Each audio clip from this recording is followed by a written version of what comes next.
En este lunes de la 19ª semana del tiempo ordinario, la Iglesia nos invita a reflexionar en el texto de Mateo 17, 22 al 27.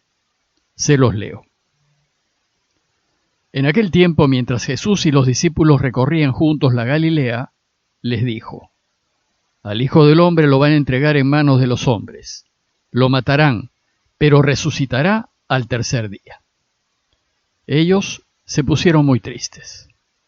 Cuando llegaron a Cafarnaúm, los que cobraban el impuesto de las 2 dracmas se acercaron a Pedro y le preguntaron: ¿El maestro de ustedes no paga las 2 dracmas?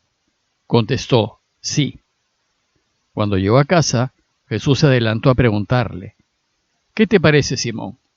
Los reyes del mundo, ¿a quién le cobran impuestos y tasas? ¿A sus hijos o a los extraños? Contestó: a los extraños. Y Jesús les dijo: Entonces los hijos están exentos. Sin embargo, para no darles mal ejemplo, ve al lago, eche el anzuelo, coge el primer pez que pique, ábrele la boca y encontrarás una moneda de plata. Cógela y págales por mí y por ti. El texto que la Iglesia nos propone reflexionar en el día de hoy tiene 2 partes. En la primera, Jesús anuncia su pasión, su muerte y su resurrección, y en la segunda, Mateo nos narra la conversación que Jesús tuvo con Pedro acerca del impuesto a pagar al templo. Veamos la primera parte. El relato empieza diciéndonos que mientras Jesús y sus discípulos recorrían juntos la Galilea, Jesús les hizo un anuncio. Como saben, Jesús se había puesto en camino hacia Jerusalén, a donde esperaba llegar a celebrar la Pascua, y esta vez iba con los suyos, y todos iban juntos a la celebración. A este punto, en el Evangelio de Mateo, ya todo empieza a apuntar hacia Jerusalén. En el camino, Jesús va a enseñar a sus discípulos que el mesianismo que él representa se manifestará plenamente en la cruz, cuando lo maten. Y entonces dijo a los suyos: Al Hijo del Hombre lo van a entregar en manos de los hombres y lo matarán, pero resucitará al tercer día. Esta es la segunda vez que Jesús anuncia a sus discípulos que al llegar a Jerusalén le espera la muerte. El primer anuncio de su pasión, muerte y resurrección lo hizo cuando estaban en Cesarea de Filipo y Jesús les preguntó qué pensaba la gente acerca de él. En esa ocasión vimos que Pedro reaccionó en contra de la decisión de Jesús. Pues, si te van a matar al llegar a Jerusalén, ¿para qué vas a ir para allá? Pero Jesús rechazó fuertemente la sugerencia de Pedro, ya que lo desviaba de lo que daba más gloria al Padre. Y siguió con sus planes. Bueno, pues esta es la segunda vez que Jesús repite el mismo anuncio, aunque ahora se refiere a sí mismo como al Hijo del Hombre. Es al Hijo del Hombre al que entregarán y matarán. El título Hijo del Hombre también se usa en la Sagrada Escritura para referirse al Mesías. Y Jesús lo prefiere usar para referirse a él, pues es un título más universal que el del Mesías. Mesías es un título más bien judío. En esta segunda ocasión, de nuevo les advierte lo que le va a suceder. Y también les vuelve a repetir que resucitará, pues su resurrección es aquello que va a certificar que efectivamente Él es el Hijo del Hombre. Sin embargo, ellos no prestan atención al hecho de que resucitará. Parece que no entendían lo que quería decir. La preocupación de ellos era más bien que lo iban a matar. Ante este segundo anuncio, Mateo solo nos dice que ellos se pusieron muy tristes, pues aún no podían entender por qué el Mesías iba a tener que sufrir y morir. La segunda parte del relato de hoy trata del pago del impuesto. Aquí no se trata de un impuesto a Roma, sino del impuesto que cobraba el templo de Jerusalén.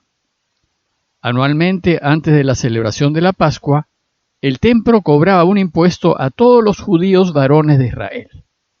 Todos los hombres pagaban este impuesto, y el monto era suficiente para cubrir los gastos de la fiesta de Pascua y los de todos los sacrificios públicos. Pagar este impuesto era un modo de identificarse como miembro del pueblo de Israel, Así es que todo judío lo pagaba, aunque le tuviese sin cuidado el templo y sus sacrificios. Mateo nos dice que en camino a Jerusalén, Jesús y los suyos llegaron a Cafarnaúm. Dice el texto que, cuando llegaron a Cafarnaúm, los que cobraban el impuesto de las 2 dracmas se acercaron a Pedro y le preguntaron: ¿El maestro de ustedes no paga las 2 dracmas? El dracma era una moneda griega que tenía el mismo valor que el denario romano. Y como saben, un denario era lo que costaba una jornada de trabajo. Por tanto, el impuesto a pagar al templo por persona era el equivalente a 2 días de trabajo. Pero aquí el problema no era tanto el monto, sino aclarar si Jesús debía pagarlo o no. Pues parece que había dudas de si los maestros, los rabí, estaban obligados al pago de este impuesto. Y de ahí la pregunta de los cobradores de impuesto: ¿el maestro de ustedes no paga el impuesto? Pero, como Jesús y sus discípulos están en camino hacia Jerusalén a celebrar la Pascua, Pedro supone que Jesús sí cumplirá con esta obligación y entonces responde: sí lo pagará. Sin embargo, cuando llegó a casa, Jesús se adelantó a preguntarle: ¿qué te parece, Simón? Los reyes del mundo, ¿a quién le cobran impuestos y tasas? ¿A sus hijos o a los extraños? Jesús le pregunta a Pedro si es válido tener que pagar este impuesto al templo, pues la costumbre de la época era que los reyes y gobernantes no cobrasen impuestos a sus propios familiares. ¿Cuál es la lógica que está detrás de esta pregunta? Si Jesús es el Mesías, entonces es el Hijo de Dios. Y si es el Hijo, entonces no debería pagar impuestos a la casa de su Padre, al templo. Esta lógica se aplica también a sus discípulos, pues ellos son la verdadera familia de Jesús. Recordemos que para Jesús su verdadera familia son quienes hacen la voluntad del Padre. Luego, si los seguidores de Jesús somos también hijos de Dios, no deberíamos pagar el impuesto al templo. Pedro entonces contestó que quienes deben pagar son los extraños, los que no son familia. ¿Y por qué Mateo nos cuenta este incidente que Jesús y Pedro tuvieron con los cobradores de los impuestos del templo? Recordemos que cuando Mateo escribió su evangelio, en la última década del primer siglo, los cristianos ya se habían separado del judaísmo. Pero muchos judíos convertidos al cristianismo se cuestionaban acerca de sus obligaciones con el judaísmo. Ahora que somos cristianos, ¿debemos pagar los impuestos que exige el judaísmo? Era claro para Jesús que él ni sus discípulos estaban obligados a pagar este impuesto. Y por eso dice Jesús: entonces los hijos están exentos. Sin embargo, para no dar mal ejemplo y no escandalizar a nadie, Jesús se ajusta a las costumbres de los demás judíos y decide pagar. Y entonces hace un extraño milagro.